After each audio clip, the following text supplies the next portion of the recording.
Welcome back to another edition of Fly Tying with Jim Misiura. Today I'm going to tie a smallmouth bass fly, and this is going to be a baby smallmouth. The hook I have in the vise is actually a salmon hook. This is an M30 Maruto, and it is a salmon steelhead wet fly hook. And this is a size 6. Smallmouths, you want something a pretty sturdy hook. I'm going to use some green thread. This is a more of an olive drab green, and this is probably 8/0. We're going to start that thread behind the eye, and we're going to bring it down to where it would hang at the point of the hook instead of the barb of the hook. I'm leaving the barb on because I'm going to be using this for smallmouths. And smallmouths in the come July, you're going to get little baby smallmouths all over those smallmouth rivers. And all fish are cannibals. They'll eat their own species. They don't get out of the way, they get eaten. And we're going to take this thread back. Going to continue taking that back. Speed that up there a little bit. Keep that thread at a 45, and it'll give you nice tight turns.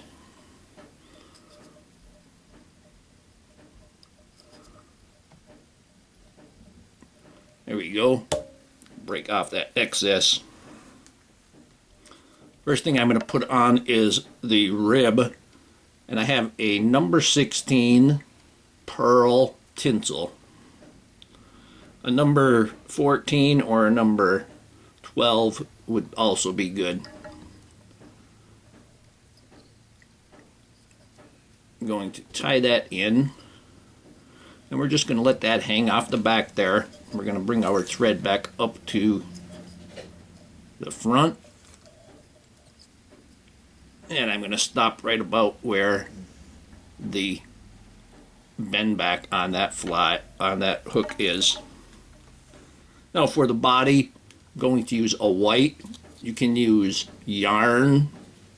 If you use yarn, you want to use a thicker tinsel. But I'm going to use white floss. And I'm going to take about 10 or 12 inches of this. This is a 4-strand floss here. Go ahead and trim that off. Now, because it's several strands, I'm going to go and run this across my tongue, and it controls that. Do that whole thing there. And we're going to, first I'm going to even out those edges with a cut, and then we're going to tie that in at the front.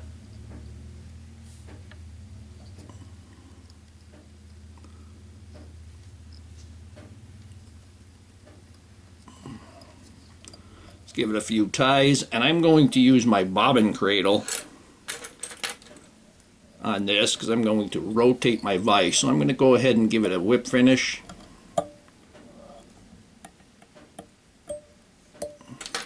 And the bobbin cradle holds, you can see the cradle here, it's connected, it's just like an L shape, it's connected to the shaft of the vise, and it just holds it out of the way. And this also, when you put it on the bobbin cradle with the knot, it won't wind.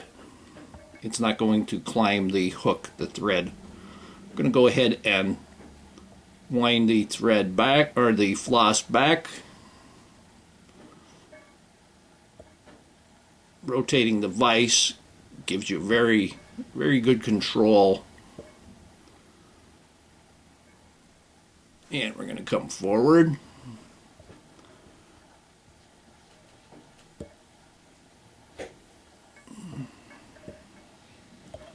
Like I said, I had 12 inches, and I'm going to use it all So I'm going to go back again. Just keep rotating that and putting that on there. You can make it tapered if you'd like by not going as far with each successive wrap. And we're going to bring this up. And I'm almost running out. You can see the end there. Take my thread out of the bobbin. I think I got to get one more wrap out of it. There we go. And tie that in.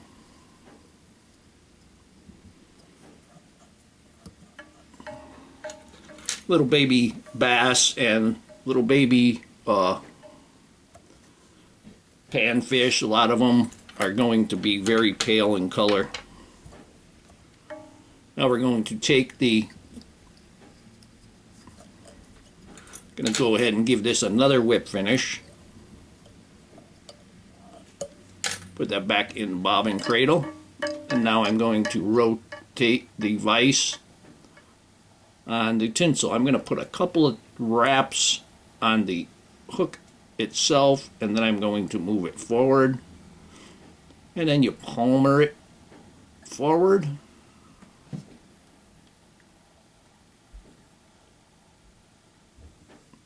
Just to give a little bit of sparkle in there. Take the thread once again and secure that. Couple of wraps. You can fold the tinsel back, put a couple of more wraps, and trim that off. Probably see it a little better.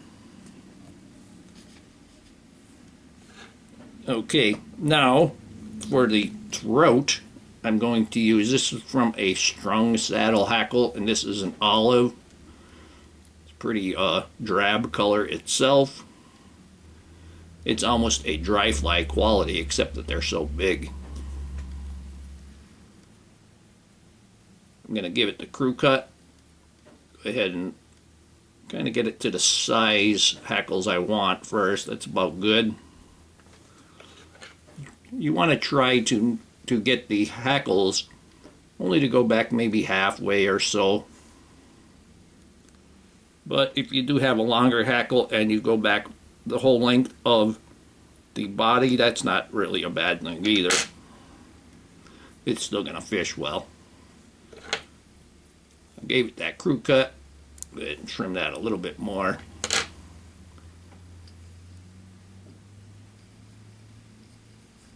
I'm going to hold the hackle up, and we're going to bring all of the hackles, fold that a little bit, and tug it. There we go.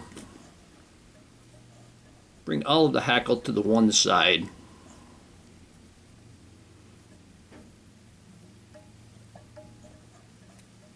And you can hold it as you're going.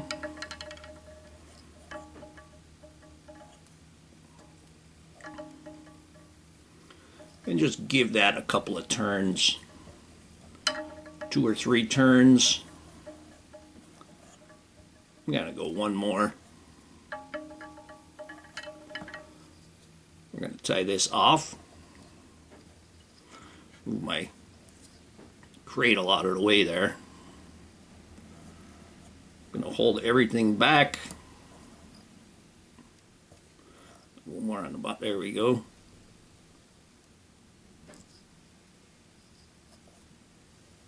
Now we got it kind of going back a little bit. I'm going to take my poke and snip and trim that excess hackle. And I've got plenty for another fly. Now I'm going to hold everything back, and I'm going to come back maybe 1, maybe 2 widths of thread. That may be 3 on this one. Just to get that going towards the rear there. I'm going to leave the thread there. Now for the wing, the first thing we're going to use is white bucktail. Yourself some nice straight white bucktail. And again, now on this, the amount that you use is really up to you. You don't want to use too much because you don't have a lot of space there. Clean out the short hairs. This particular one doesn't need it, but I'm going to do it anyway. And go ahead and run the comb through the end there. Take your large hair stacker and put those bucktails in there.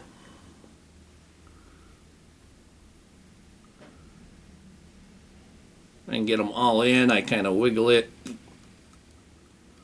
Yeah, I missed a couple. Push them in there.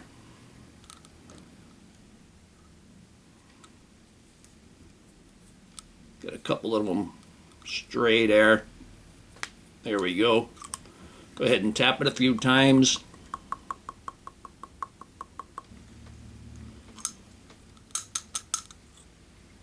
Lift it up. And we take them out and they're nice and even. Got one wild one there. Oh, very, very short ones. We'll just get rid of that. And one long one. Going to lay them on top. We want these to be maybe about 1.5 the length of the hook. Gonna hold them in. Gonna make some not too tight of a loop. You don't want to spin that hair. Then when you go down, then you can tighten them up a little bit, and you see how I spun those hairs. I'm going to go ahead and trim them off. Get them all at the top.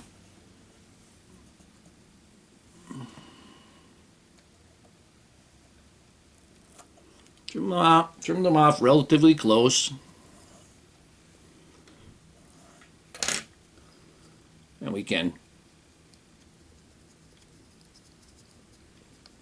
tidy that up. Now, see how it's sticking up there a little bit. Now you want to go back, but not too tight. Just enough to lay them flat. If you go ahead and pull it, you're going to make them flare. We don't really want that. One wild one. Get rid of that guy now.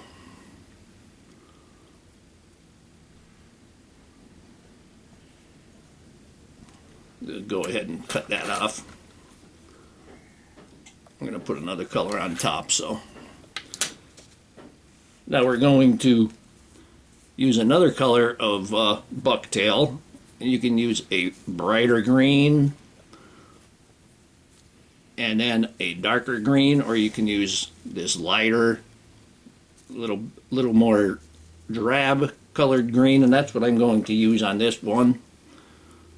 These are very, very long bucktails here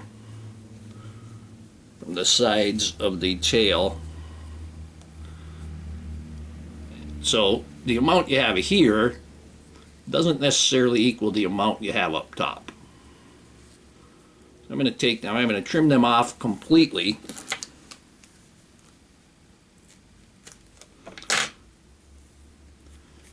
You can even take them and grab the long ones, pull them out, and then line them up by eyeball.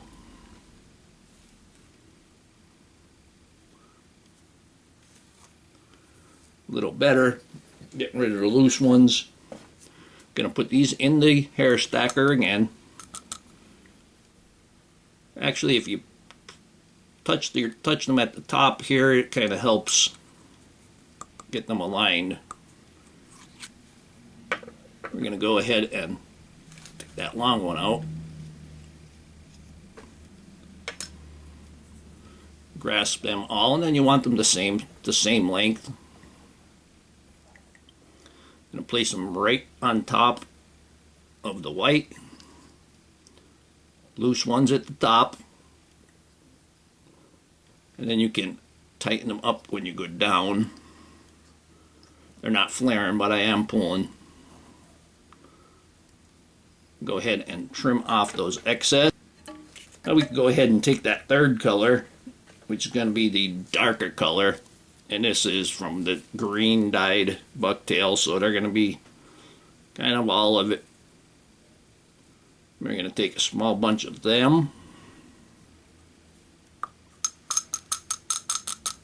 give them a few taps, lift my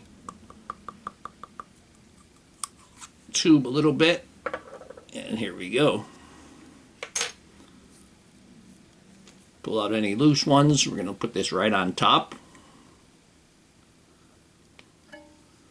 And again, keep them looser towards the top, and then you can tighten them up going down.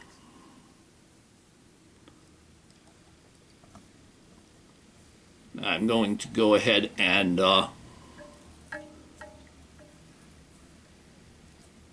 trim these off, and we can clean up the head. Got a couple crazy ones there, but we'll take care of them. Now I'm going to bring it back. Don't want to pull hard, just enough to lay them down.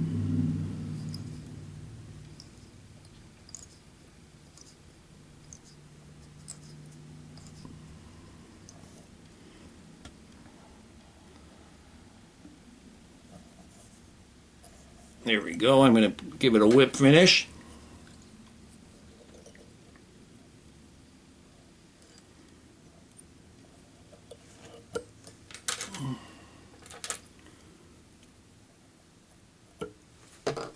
Got a couple crazies.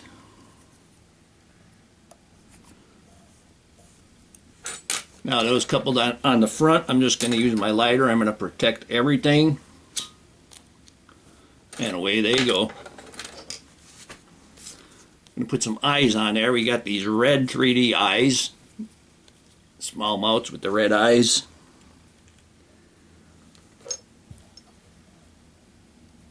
I'm going to go ahead and put them right on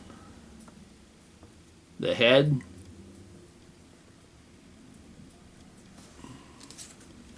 I've got it slightly half on the thread and half off the thread.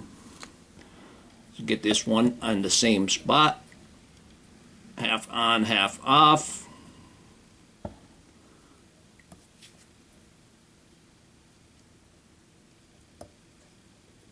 Squeeze them tight because they do have glue on there. Now I'm going to take my UV cure, whichever kind you use. I use the Deer Creek Diamond Fine on this.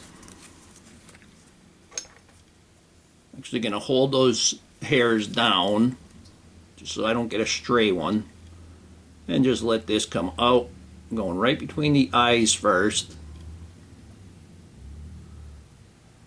Let that soak in there too. Get it down the, and then I can go around, get it on top of the eye, and this is going to keep them on your fly. They shouldn't fall off. And you'll find, depending on which UV cure you use, probably most of them, you're going to find that the UV cure is going to, looks like you put too much on there, but what you're going to do is just rotate and it will level itself off. I'm sure with whichever UV cure you use, that is going to be the case.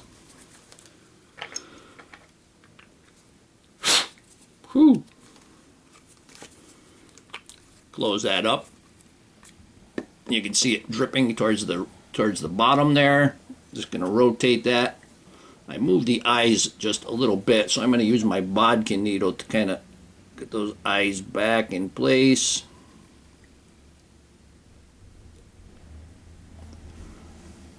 There we go, and just slowly rotate it. That far eye needs to go down a little bit. There we go. Just slowly rotate that and let it get let it level off there.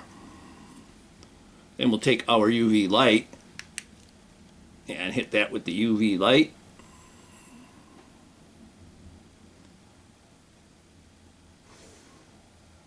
It only takes a couple of seconds, but I like to leave it on there for 20 seconds or so. Got a little bubble right there you can see in the... That's not a big deal.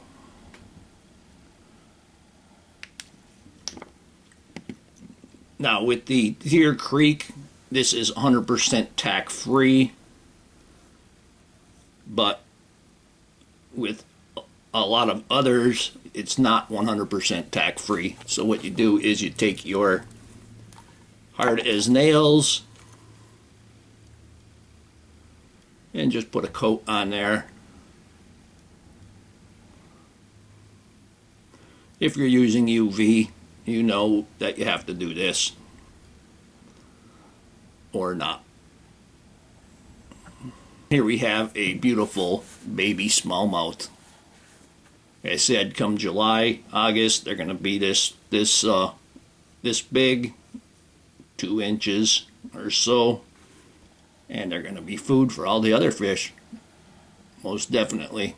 So I hope that you learned something from this video. Hope that you would subscribe to my channel. Ask you please refer me to your friends. Please visit my sponsors. Leave comments, questions, suggestions. If you'd like to purchase any of these flies, please go to my Etsy page at etsy.com/shop/theflymanjim. And most of all, thank you very much for watching my videos.